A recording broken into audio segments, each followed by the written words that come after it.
भारतीय संस्कृति में यज्ञ, योग एवं आयुर्वेद जैसी अमूल्य विद्याएं हैं, जिसका मूल है वेद। इतिहास की ओर दृष्टि डालें तो भगवान राम, भगवान कृष्ण से लेकर राजा महाराजाओं, ग्रामवासियों व अरण्यवासी ऋषियों की कुटियों तक नित्य व नैमित्तिक यज्ञों का प्रचलन देखने को मिलता है। स्वामी दयानंद सरस्वती जी ने जो विधि हमें प्रदान की है 16 आहुति की, उससे पहले हम इसको कर सकते हैं। वैसे सामान्य रूप से दैनिक जो अग्निहोत्र है उसमें हम अपनी श्रद्धा, भाव, भक्ति के लिए इस प्रकार से ये परमपिता परमात्मा की स्तुति, प्रार्थना, उपासना करते हैं। वैसे हम यदि विधि विधान के अनुसार देखें तो जो विशेष अनुष्ठान है उसमें यह करणीय बताया गया है। इसी प्रकार गोभिलीय गृह सूत्र आदि में भी देखें तो वहां पर भी सीधा यज्ञ करने के लिए है कि हम मंगलाचरण करते हुए और प्रजापति और अग्नि देवता को शाम को और प्रजापति और सूर्य देवता को सुबह में हम आहुति प्रदान करें। तो आइए हम एक बार सब मिलकर के गायत्री मंत्र का उच्चारण करेंगे और उसके बाद जो देव यज्ञ दैनिक अग्निहोत्र है उसको प्रारंभ करेंगे। ओम भूर्भुवस्वः तत्सवितुर्वरेण्यं भर्गो देवस्य धीमहि धियो यो नः प्रचोदयात्। इस प्रकार से गायत्री मंत्र का पूरी श्रद्धा पूर्वक, अर्थ भावना पूर्वक उच्चारण करते हुए हमें इस दिव्य कार्य, श्रेष्ठतम कार्य, यज्ञ कार्य को हम प्रारंभ करते हैं। और फिर 3 महाव्याहृति ओम भूर्भुवस्वः, 3 महाव्याहृतियों का उच्चारण करते हुए हम दीप प्रज्वलन करते हैं। ओम भूर्भुवस्वः। दीप प्रज्वलन करने के बाद जो कपूर होता है, कपूर आप अपने पास रख सकते हैं या फिर नारियल की छोटी सी चिप्स काट करके, और इस कपूर को या चिप्स को अग्नि जो दीप हमने प्रदीप्त किया उसके माध्यम से प्रदीप्त करते हुए हम इसको यज्ञ वेदी के मध्य में रखते हैं। ओम भूर्भुवस्वर्योरिव भूम्ना पृथिवी वरिम्ना तस्या आस्ते पृथिवी देव यजनी पृष्ठे अग्निमन्नादमन्नाद्यायादधे। ओम उद्बुद्ध्य स्वाग्ने प्रतिजागृहे त्वमिष्टा पूर्ते सगं सृजेथामयञ्च अस्मिन् सधस्थे अद्युत्तरस्मिन् विश्वे देवा यजमानश्च सीदत। इस दूसरे मंत्र के माध्यम से इस अग्नि को प्रदीप्त करने के लिए संविधा लगाना या फिर घी की आहुति देना या छोटी छोटी कूसा, छोटी छोटी संविधा या जिसकी भी आवश्यकता पड़े, अर्थात अग्नि को प्रदीप्त करने के लिए जिस अग्नि का हमने आधान किया उस अग्नि को हमें विशेष रूप से प्रदीप्त करने के लिए किसी चीज की आवश्यकता पड़े, हवा लगाना, पंखे के माध्यम से कुसा लगाना, छोटी छोटी संविधा लगाना, घी की आहुति देना, वो सब क्रियाएं इस मंत्र के उच्चारण के दौरान और बाद में की जाती हैं।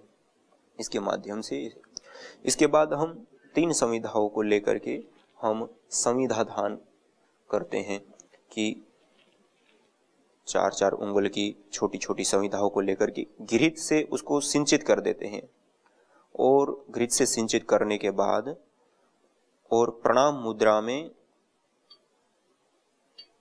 संविधा को रखते हुए ओम अयंत इद्म आत्मा जात वेदस्तेनेध्यस्व वर्धस्व चेद्धवर्धय चास्मान् प्रजया पशुभिर्ब्रह्म वर्चसेनान्नाद्येन समेधय स्वाहा इदमग्नये जातवेदसे इदन्न मम।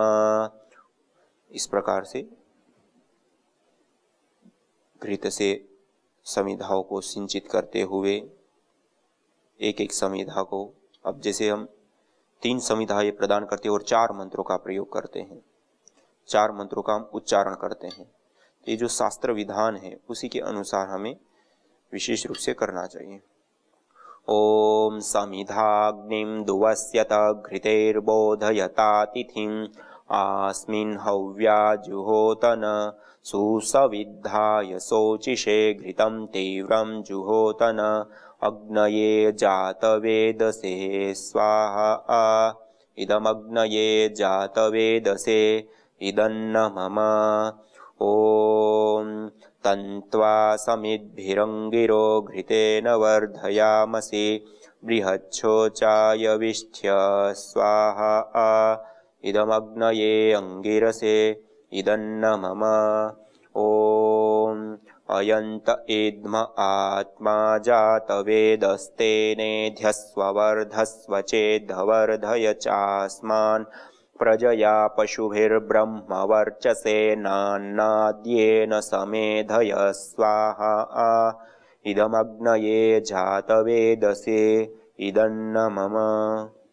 इस प्रकार से जब हमने एक बार अग्नि का स्थापन कर दिया, 3 संविधाओं का 4 मंत्रों के माध्यम से आधान कर दिया, उसके बाद पंचघृत आहुति 5 घृत की आहुति देते हुए उस अग्नि को विशेष रूप से हम प्रदीप्त करते हैं। ओम अयंत इद्म आत्मा जातवेदस्तेनेध्यस्ववर्धस्व चेद्धवर्धय चास्मान् प्रजया पशुभिर्ब्रह्मवर्चसेनान्नाद्येन समेधय स्वाहा इदमग्नये जातवेदसे इदन्न मम ओम अयंत इद्म आत्मा जातवेदस्तेनेध्यस्ववर्धस्व चेद्धवर्धय चास्मान् प्रजया पशुभिर्ब्रह्मवर्चसेनान्नाद्येन समेधय स्वाहा इदमग्नये जातवेदसे इदन्न मम ओम अयंत इद्म आत्मा जातवेदस्तेनेध्यस्ववर्धस्व चेद्धवर्धय चास्मान् प्रजया पशुभिर्ब्रह्मवर्चसेनान्नाद्येन समेधय स्वाहा इदमग्नये जातवेदसे इदन्न मम ओम अयंत इद्म आत्मा जातवेदस्तेनेध्यस्ववर्धस्व चेद्धवर्धय चास्मान् प्रजया पशुभिर्ब्रह्मवर्चसेनान्नाद्येन समेधय स्वाहा इदमग्नये जातवेदसे इदन्न मम। इस प्रकार से 5 घृत की आहुति हमने ये प्रदान की और पंचघृत आहुति करने के बाद हम जल सेचन करते हैं। विशेष रूप से जैसे हम आहुति भी प्रदान करते हैं तो उस दौरान जब हम घी की आहुति देते तो ओम मंत्र के पहले जब हम ओम बोलते हैं तब हम शुरू में घृत या हाथ में हम जड़ी बूटियां लेते हैं और विशेष रूप से 3 उंगलियों के मध्य, मध्यमा, अनामिका और अंगुष्ठ, इन 3 उंगलियों के मध्य में जितनी इस प्रकार से सामग्री आती हैं उस प्रकार से ऐसे सामग्री ली जाती है। वैसे ही जब हम श्रू पकड़ते हैं तो श्रू में सामान्य रूप से कहते हैं, लोग कह देते हैं कि जैसे हम पेन पकड़ते हैं ऐसे पकड़ ले, लेकिन शास्त्र विधान हम देखें तो इस प्रकार से पकड़ने के लिए नहीं कहा। मध्यमा, अनामिका और अंगुष्ठ के माध्यम से इस प्रकार से हमें अंगुष्ठ और मध्यमा के माध्यम से इसे पकड़ करके, या बहुत ज्यादा आवश्यकता पड़े तो अनामिका उंगली का हम प्रयोग करते हैं, लेकिन इस प्रकार से हमें अंगुष्ठ और मध्यमा के माध्यम से पकड़ करके और फिर इस प्रकार से हमें आहुति देनी होती है। अर्थात जो तर्जनी उंगली है उस उंगली का हमें प्रयोग नहीं करना होता, चाहे सामग्री पकड़ रहे तो उसमें भी ऐसे दूर रखते हैं, ऐसे नहीं पकड़ते हैं, ऐसे नहीं पकड़ते, इसको ऐसे दूर रखते हैं। ऐसे ही जब हम श्रू पकड़ते हैं तो उसमें भी इस प्रकार से श्रू को पकड़ते हैं कि उसको हम दूर रखते हैं, ऐसे सीधा। चाहे हम तिलक लगा रहे हैं तो तिलक लगाते समय भी हम इस उंगली का प्रयोग नहीं करते हैं, या माला जपते हैं या फिर और भी इसी प्रकार की जो पवित्र क्रियाएं होती है उसमें हम सामान्य रूप से इस उंगली का प्रयोग नहीं करते हैं, या शास्त्रों के अनुसार भी उस उंगली का प्रयोग निषिद्ध है। तो हमें थोड़ा सा इसका ध्यान रखते हुए इस प्रकार से होना चाहिए। ओम अदितेनुमन्यस्व ओम अनुमतेनुमन्यस्व ओम सरस्वत्येनुमन्यस्व ओम देवसवितः प्रसुवयज्ञं प्रसुवयज्ञपतिं भगाय दिव्यो गन्धर्वः केतपुः केतं नः पुनातु वाचस्पतिर्वाचन्नस्वदतु। ऐसे वेदी के चारों दिशाओं में हम जल प्रसेचन कर देते हैं और ईशान कोण की तरफ हम दीप और कलश को रख देते हैं और हाथ को फिर पोंछ करके और हम इस यज्ञ को अब आगे बढ़ाते हैं। इस प्रकार से जल सिंचन करने के बाद सामान्य रूप से इतनी विधि हमें अग्नि प्रदीप्त करने के लिए करनी होती है। बाकी जो जल सेचन किया और जल सेचन के बाद अब जो हम यज्ञ करते हैं, दैनिक अग्निहोत्र यहाँ से प्रारंभ होता है। गोभिलीय गृह सूत्र या गोपथ ब्राह्मण आदि में हम देखें तो वहां पे प्रजापतये स्वाहा और अग्नये स्वाहा, सूर्याय स्वाहा और प्रजापतये स्वाहा, यह 4-4 आहुति अर्थात 2 आहुति सुबह 2 आहुति शाम को हमें देनी होती है। इस प्रकार से दैनिक यज्ञ की विधि है। स्वामी दयानंद सरस्वती जी ने जो हमें विधि प्रदान की उसमें 4 आघारावाद्य भाग आहुति और उसके बाद 4 प्रातःकालीन या सायंकालीन आहुति और 5 उभयकालीन आहुतियां और उसके बाद ओम सर्वं वै पूर्णं स्वाहा एक ही आहुति को 3 बार देते हुए हम इस यज्ञ को संपन्न करते हैं। तो आइए अब हम इस यज्ञ को आगे बढ़ाते हुए ओम अग्नये स्वाहा इदम अग्नये इदन्न मम ओम सोमाय स्वाहा इदं सोमाय इदन्न मम ओम प्रजापतये स्वाहा इदं प्रजापतये इदन्न मम ओम इंद्राय स्वाहा इदमिंद्राय इदन्न मम। ऐसे ओम का उच्चारण करते हुए लेना और स्वाहा के साथ ही हमें आहुति प्रदान कर देना होता है। जब हम एक ही व्यक्ति कर रहे हैं तो जैसे मैं आपके सामने कर रहा हूँ ऐसे हम घी की आहुति दी, उसके बाद जड़ी बूटियों की आहुति हम दे सकते हैं। ओम सूर्यो ज्योतिर्ज्योति सूर्य स्वाहा, ऐसे पहले घृत की आहुति देकर के फिर जड़ी बूटियों की आहुति प्रदान कर दी। ओम सूर्यो वर्चो ज्योतिर्वर्च स्वाहा ओम ज्योतिसूर्य सूर्यो ज्योति स्वाहा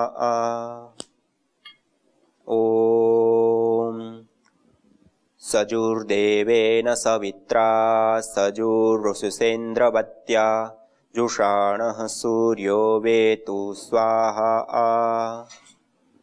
इस प्रकार से यह हमने प्रातःकालीन मंत्रों की आहुति प्रदान की और इसके बाद उभयकालीन 5 आहुतियां होती हैं। ओम भूरग्नये प्राणाय स्वाहा इदमग्नये प्राणाय इदन्न मम ओम भुवर्वायवे पानाय स्वाहा इदं वायवे पानाय इदन्न मम ओम स्वरादित्याय व्यानाय स्वाहा इदमादित्याय व्यानाय इदन्न मम ओम भूर्भुवस्वरग्निवायवादितेभ्यः प्राणापानव्यानेभ्यः स्वाहा इदमग्निवायवादितेभ्यः प्राणापानव्यानेभ्यः इदन्न मम ओम आपो ज्योतिरसोमृतं ब्रह्म भूर्भुवस्वरों स्वाहा। यह उभयकालीन हमने 5 आहुतियां प्रदान कर दी। अब इसके बाद यदि हमारी इच्छा है, हमारे पास समय है, हमारे पास सामर्थ्य है घृत जड़ी बूटी आदि की पर्याप्त, तो हम गायत्री मंत्र ओम भूर्भुवस्वः जो गायत्री मंत्र है उसका उच्चारण करते हुए हम आहुति प्रदान करते जाए। जितनी इच्छा सामर्थ्य हो उतना हम कर सकते हैं। तो इस प्रकार से हम आइए 3 आहुति प्रदान करते हैं और यदि हमें नहीं करनी है तो हम सीधे इसके बाद ओम सर्वं वै पूर्णं स्वाहा से इस यज्ञ को संपन्न कर सकते हैं।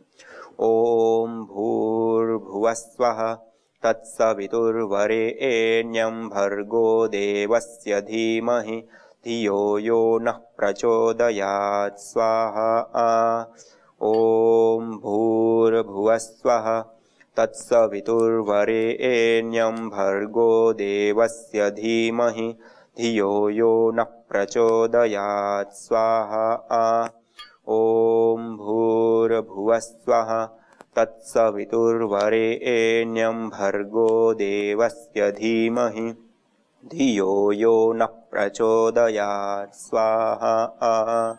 इस प्रकार से गायत्री मंत्र से 3 आहुति या जो हमारी सामर्थ्य है उसके अनुसार देने के बाद अंतिम में ओम सर्वं वै पूर्णगं स्वाहा, ओम सर्वं वै पूर्णगं स्वाहा, ओम सर्वं वै पूर्णगं स्वाहा। यह हमारा दैनिक अग्निहोत्र स्वामी दयानंद सरस्वती जी महाराज द्वारा जो प्रदत्त 16 आहुतियों का विधान है उसके अनुसार हमने यह संपन्न किया। इस प्रकार से हमें प्रतिदिन नित्य प्रति इस दैनिक अग्निहोत्र को हमें अपने घर में करना होता है। यदि यह जो हम 16 आहुति तो 5 से 7 मिनट और बहुत ज़्यादा तो 10 मिनट हमें लगती हैं, और किसी के पास इतना भी समय नहीं है तो जैसे मैंने बताया कि अलग अलग शास्त्रों में ग्रंथों में जो बातें बताई हैं और वहां पे जो दैनिक अग्निहोत्र की विधि, तो सूर्य देवता, अग्नि देवता और प्रजापति, उन देवताओं का उच्चारण करते हुए मंत्रों के माध्यम से हम 2 आहुति सुबह और 2 आहुति शाम को अवश्य प्रदान करें और विशेष रूप से हम इसका लाभ उठा सकते हैं। लेकिन यह देव यज्ञ दैनिक अग्निहोत्र हमें नित्य प्रति प्रतिदिन अनिवार्य रूप से हमें करना ही करना होता है और करना ही चाहिए। बिना यज्ञ के हम अपने जीवन में सुखी, या फिर जैसे हमारे शास्त्रों ने भी विधान किया, जैसे ही हम इस धरती पर आते हैं, जन्म लेते हैं, तुरंत हम कई सारे प्रकार से ऋणों से हम ऋणी हो जाते हैं। उन ऋणों से उऋण होने का सबसे सरलतम सहजतम कोई साधन है तो वह अग्निहोत्र है। इसीलिए हमारे शास्त्रों ने 5 महायज्ञों का विधान किया। तो इस विषय में हम आगे बाद में चर्चा करेंगे। लेकिन आज मैंने जैसे आपको बताया कि विशेष रूप से जो नैनो टेक्नोलॉजी, यह यज्ञ क्या है? एक नैनो टेक्नोलॉजी। जैसे हमारे सामने अग्नि जल रही है और उस अग्नि में जैसे ही हम घी की आहुति प्रदान कर रहे हैं, वह घृत तुरंत अग्नि के माध्यम से जल गया। हमें पहले यह दिखाई दे रहा है, हम देख पा रहे हैं, लेकिन जैसे हमने अग्नि में डाल दिया तो उस अग्नि ने उसको भस्म कर दिया, अर्थात उसको रूपांतरित कर दिया, उसको गैस फॉर्म में और पार्टिकल्स के रूप में और ऊर्जा के रूप में परिवर्तित कर दिया। अब हमें दिखाई नहीं दे रहा, ना हमें पार्टिकल दिखाई देगा, क्योंकि वो इतना नैनो पार्टिकल होता है। जैसे मैंने अभी आपको बताया थोड़ी देर पहले कि सामान्य रूप से जो पार्टिकल होते हैं वह खूब ही महीन पार्टिकल, जैसे एक वायरस का मैंने उदाहरण किया, कोरोना वायरस अभी वर्तमान की रिसर्च के अनुसार देखें तो 75 माइक्रोन्स का होता है, 75 नैनो माइक्रोन्स का एक वायरस होता है। और पूरी दुनिया में जितना कोरोना वायरस उन सबको एकत्रित करके हम तोले तो 3 से 4 ग्राम के भीतर भीतर निकलेगा, और उतने से ही वायरस ने कितने बड़ा तांडव मचा रहा है। ऐसे जो सूक्ष्म पदार्थ होता है, जैसे हम ये घी के हम जला रहे हैं तो उससे बनने वाले जो पार्टिकल होते हैं, या जो हम जड़ी बूटियां जला रहे हैं, इन जड़ी बूटियों की आहुति देने पर जो पार्टिकल बनते हैं वह पार्टिकल 40 से 75 नैनो माइक्रोन्स के होते हैं, मानी बहुत महीन होते हैं, बहुत छोटे होते हैं, जो हम देख नहीं सकते। दूसरा होता है गैस बनती है। जो गैसें बनती है वह गैसें भी हम देख नहीं पाते, वो हमारी दृष्टिगोचर नहीं होती। जो जिसको हम वायु कहते हैं, वायु क्या है? कई सारी गैसों का समन्वय या कई सारी गैसों का समूह, इसको हम वायु कहते हैं, लेकिन वो हमें दिखती तो है नहीं। ऐसे ही वायु भी हमें नहीं दिखती, और ऊर्जा जो शक्ति एनर्जी है वो भी ऐसी एक अदृष्ट शक्ति है जो इस वायुमंडल में या इस चारों ओर के आकाश मंडल में वो व्याप्त होती है। जिस जगह पे नित्य प्रति दैनिक यज्ञ होता है, अग्निहोत्र होता है, वह स्थान देवालय सा दिव्य बन जाता है। उस स्थान के ऊपर ऐसा एक ऊर्जा क्षेत्र, एनर्जी क्षेत्र तैयार हो जाता है कि उस जगह पर किसी भी प्रकार की कोई भी नेगेटिव शक्ति, नेगेटिव एनर्जी, ऊर्जा वहां रह ही नहीं सकती। इसलिए होत्री सदनम हिरण्ययम कहा है हमारे वेदों ने कि जिस घर में यज्ञ होता है, हवन होता है, अग्निहोत्र होता है, वो हिरण्यमय हो जाता है। इसलिए इस हवन को, यज्ञ को, हवन को करने से हमें एक नहीं अपितु हजारों लाभ प्राप्त है। सूची जीवो अग्नि सहस्रारंभ। जैसे मैं सूक्ष्म विज्ञान का बताया, जैसे हम घी को हम आहूत करते हैं तो 1800 64 गुना जैसे बढ़ता है, ऐसे ही जब हम नारियल की आहुति देते, जब हम सामग्री तैयार करते हैं तो इस सामग्री के अंदर हम नारियल को भी कूट करके पीस करके हम उसमें मिश्रित करते हैं। जब हम नारियल को जलाते हैं तो 41,000 गुना तक वो बढ़ जाता है, मानी 40,900 से भी अधिक गुना, लगभग 41,000 गुना वो बढ़ जाता है। उनकी जो डेंसिटी होती है, उसका जो कितने टेम्परेचर पे वो रूपांतरित होता है, वो कई सारी चीजें होती हैं। उन चीजों को देखते हुए इनका एक रिसर्च के माध्यम से इसका एक पैमाना निकाला जाता है कि कौन सी चीज है जो जलने पर कितने गुना उसमें से गैस बनती है या कितने गुना वो रूपांतरित होती है। जैसे स्टीम बॉयलर आदि का हम प्रयोग करते हैं, तो वहां पर भी विशेष रूप से इसका प्रयोग किया जाता है। जब हम पानी को हम उबालते हैं, 100 डिग्री पे जाते हैं तो वो बाष्प के रूप में रूपांतरित हो जाता है। लेकिन उस पानी का वो कितना गुना बढ़ेगा, उसका कितना रूपांतरण होगा, उसके आधार पे वो जो बॉयलर होता है उसे आगे की जो पाइपलाइंस या फिर जहां पे उसका प्रयोग लेना है वो सब चीजें नाप करके बनाया जाता है। तो पानी का जो वॉल्यूम होता है वह 1600 से भी ज्यादा गुना वो बढ़ जाता है। मानी 1 बूंद पानी है या 1 ग्राम पानी है तो 1 लीटर 600 ग्राम से भी अधिक गैस फॉर्म को धारण करेगा, पानी भी। और हम पानी को ही देखें तो यदि एक विशेष 1500-2000 टेम्परेचर से आगे का टेम्परेचर है और उस टेम्परेचर में आपने पानी डाल दिया तो उस टेम्परेचर में वो पानी जलेगा, उस आग को बुझाएगा नहीं, अपितु उस आग को और भड़काएगा। इसलिए आप लोगों ने देखा होगा गांव में भी माताएं बहनें जब चूल्हे का प्रयोग करते हैं तो सामान्य रूप से आग को सामान्य जल रही है और उसको और बढ़ाने के लिए थोड़ा सा पानी को, हाथ को पानी में डाल करके उसके छींटे मारते, जैसे छींटे मारते तो आग भड़कती है। ऐसे ही जब बड़े बड़े धातुओं के प्लांट्स होते हैं जहां पे धातुओं का शोधन किया जाता है, लोहा है या अलग अलग प्रकार की जो लोहा है या अलग अलग प्रकार की जो गैसें हैं, उन गैसों को रूपांतरित करने के लिए या फिर जो अलग अलग धातुएं हैं उन धातु को पिघाल करके उसके शोधन के लिए जो भट्टियां होती हैं, उन भट्टियों की जगह पर विशेष रूप से जो उसका टेम्परेचर होता है उस टेम्परेचर को मेंटेन किया जाता है। और वह जो टेम्परेचर है उस टेम्परेचर 15-2000 डिग्री से भी जो अधिक टेम्परेचर होता है, वहां पर जैसे हम सामान्य रूप से पेट्रोल आदि जो ईंधन होते हैं उसको जैसे हम सुरक्षित रखते हैं अग्नि से, ऐसे ही वहां पे पानी को सुरक्षित रखा जाता है, उससे दूर रखा जाता है। क्यों? क्योंकि आपने थोड़ी सी भी मात्रा में उस भट्टी के अंदर पानी को डाल दिया तो वो कई गुना बढ़ जाता है। तो वह जो पानी है वह पानी मल्टीपल कई गुना बढ़ जाता है। तो उसके कारण क्या होता है कि पूरा टेम्परेचर होने से वह पानी तुरंत एक झटके के साथ 1600 गुना बढ़ता है, तो एक बहुत बड़ा विस्फोट हो जाता है। और उस पानी के अंदर हाइड्रोजन गैस होती है। इस धरती पर सबसे तेजी से आग पकड़ने वाली कोई गैस होती है तो वह हाइड्रोजन गैस होती है। वह हाइड्रोजन गैस विशेष रूप से विस्फोट होता है, जलती है, और वो जब टूटती है पानी के अंदर H2 वो हाइड्रोजन और ऑक्सीजन के परमाणु, ऑक्सीजन भी जो होती है वो किसी भी चीज को जलने में सहायक होती है। बिना ऑक्सीजन का वातावरण है तो वहां पे हम कोई भी चीज जला नहीं सकते, कोई चीज जलेगी नहीं। और ऑक्सीजन यदि अधिक मात्रा में उसको पर्याप्त मात्रा में मिल रही है और ईंधन है अलग अलग गैस है तो वो बहुत ही अच्छी प्रकार से जलेगी। तो ऑक्सीजन जो है उसको जलाने का कार्य करती है और उसी के अंदर जो हाइड्रोजन गैस वो दोनों टूट जाती है और वही हाइड्रोजन गैस जलने लग जाती है। इसलिए हम चूल्हे में भी जैसे ऐसे छोटे से छींटे मारते हैं तो तुरंत भड़कती है आग। या फिर आपने जो माताएं बहनें होंगे उन्होंने भी देखा होगा जब वो रसोई घर में छोंक आदि लगाते हैं तो उस समय वो पहले कोई कड़ची आदि में उस घी या तेल आदि को तेज गर्म करते हैं और तेज गर्म करने के बाद जब उसको दाल आदि में उसको डुबाते हैं वो आग पकड़ लेता है। कई बार वो क्या होता है कि जो पानी है उस पानी को जो टेम्परेचर चाहिए था वो टेम्परेचर मिलने पर उसका विखंडन होने लगा तो हाइड्रोजन गैस अलग हो रही है, ऑक्सीजन अलग हो रही है। तो हाइड्रोजन गैस वो तुरंत आग पकड़ने वाली गैस है, इसलिए वो तुरंत आग पकड़ रही है। तो इस प्रकार से हम देखें तो जल से भी आग लगती है। इस प्रकार से हम देखें तो यह जो सूक्ष्मीकरण का सिद्धांत है उस सूक्ष्मीकरण के सिद्धांत के आधार पर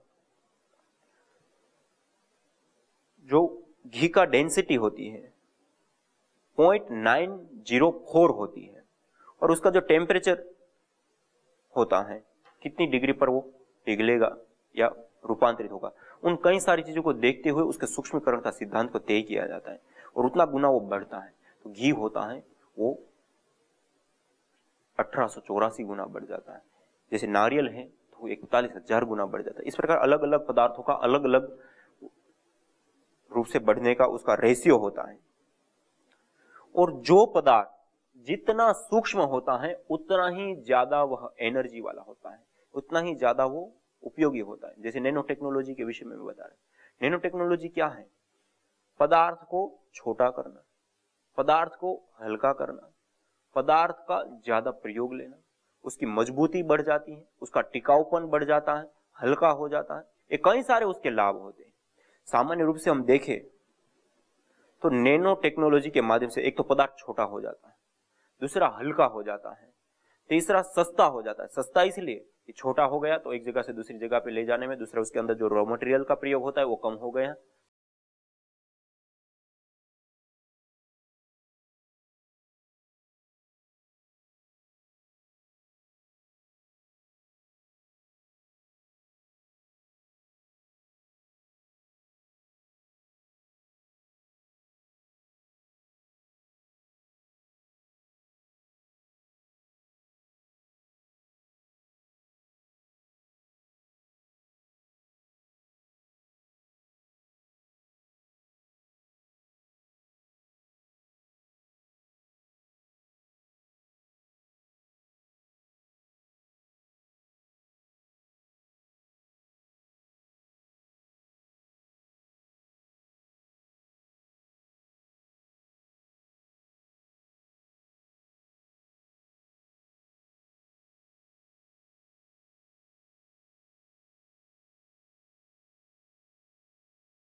यज्ञ भारतीय संस्कृति का मूल है।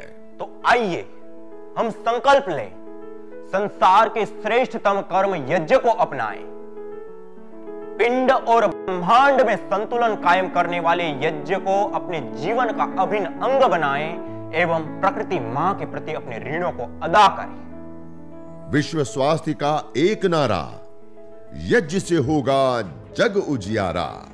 भारतीय संस्कृति की अमूल्य विरासत यज्ञ की महिमा को जानने हेतु वैदिक चैनल पर प्रतिदिन प्रातः एवं सायं 11:30 बजे यज्ञ महिमा कार्यक्रम से जुड़ें। विशेष जानकारी हेतु संपर्क करें।